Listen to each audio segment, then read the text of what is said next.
Isang rap artist ang iniimbestigahan ngayon ng PNP kaugnay ng kaguluhan kahapon na may kinalaman sa mga kilos protesta kontra katiwalian. Sabi raw ng mga naaresto na tinawag ng PNP na mga hip-hop gangster, ang rapper ang nag-impluwensya sa kanila online. Kung anong klaseng pag-impluwensya ang ginawa at kung sino ang rapper, ayaw muna sabihin ng Manila Police District o MPD dahil may isinasagawang investigasyon. Sa tala ng PNP, 113 ang mga naaresto nila kahapon. Pwede naman daw isailalim ng PNP sa drug test ang mga naaresto pero kailangan daw ay pumayag ang mga ito. Sa ngayon ay nire-review na ng MPD ang lahat ng mga CCTV camera na lungsod ng Maynila para makilala ang iba pang nanggulo. Mananagot daw ang mga ito. 129 ang mga nasaktang pulis na pilit daw sinunod ang direktiba ng maximum tolerance.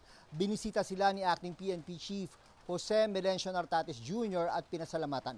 Kasama rin sa iniimbestigahan ng PNP ang pagbubunyag ni Manila Mayor Isko Moreno na isang dating politiko na mayroong financier na Filipino-Chinese at isang abogado ang nasa likod ng kaguluhan kahapon. Itunuturing ng PNP na mga isolated incident ang kaguluhan pero sa kabuuan ay generally peaceful daw ang September 21 protest rally.